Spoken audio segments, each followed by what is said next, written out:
Thank you, Madam Chairman. You know, a number of Republicans, Senator Rubio and myself and others have introduced legislation that would provide for paid maternity leave, but do so without imposing new costs on taxpayers or employers.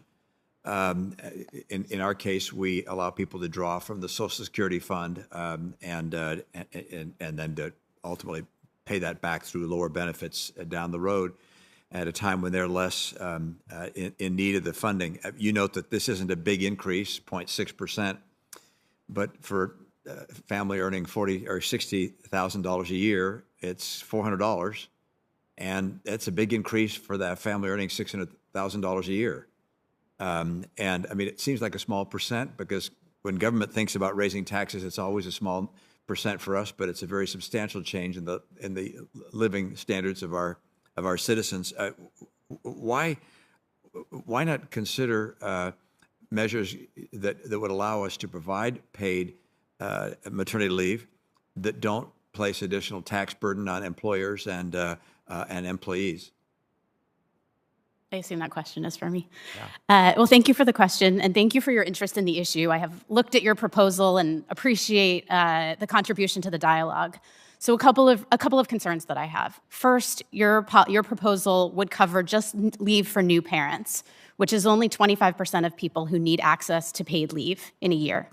Most people use it for their own serious health issue. Another 25% or so need it to care for a family member who's sick.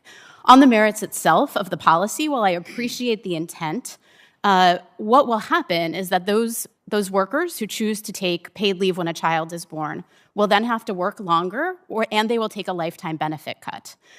So the amount that we are talking about, the small contribution that you would make under the Family Act model, would help those families who would otherwise lose an average of $9,000 when they need to take a paid family or medical leave. They would have access to a family leave benefit that would allow them to take leave for a multiple number of purposes.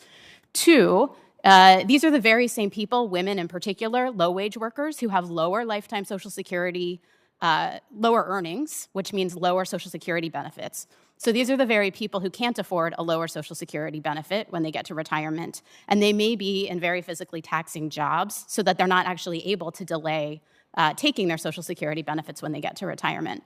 So again, I appreciate the intent, but I worry that the very same people who are going to need paid leave when they have a new child are also the people who need more robust retirement security when they get to that part of their lives. And I don't think we need to ask those people to trade off against themselves. I think we can create a program. As you know, there's also provision for people to add to their working life as opposed to a retirement at the same age, but a little longer period of time. The challenge, of course, is that if every problem we deal with is simply by raising taxes, why we end up burdening the American taxpayer.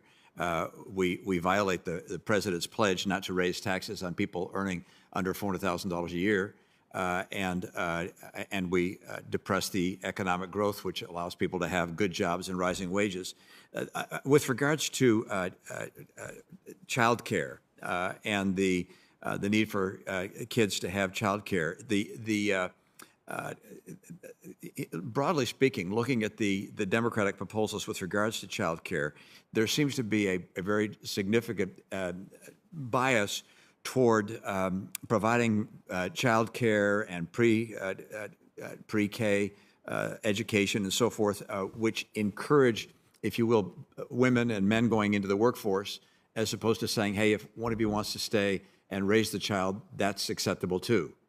It does seem like the administration strongly prefers getting kids out of the home and getting both parents into the workforce. And I understand there's an economic reality to that or advantage to that.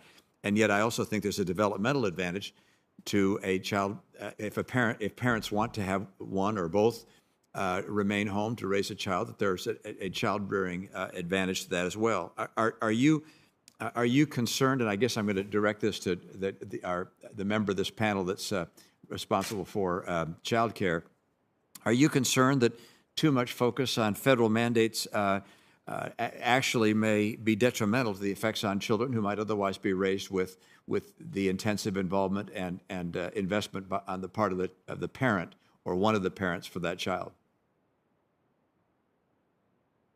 Thank you, Senator, for that question. Yeah, I think two things here. For one thing, children develop better in an environment where they can engage with others besides their family members, and allowing a child to be in a setting where they can develop the cognitive and the social emotional skills will allow the parents to go to work and not have to worry about their child falling behind by the time they're ready for kindergarten. Let me just interrupt. Your first point was that, make sure I understand, you believe it's better for a child to not be in the home in their neighborhood with parents, with their parent. Let's say a 3-year-old or a 4-year-old child. They're better being in a professional child care center approved by the government than being in their home and in their neighborhood.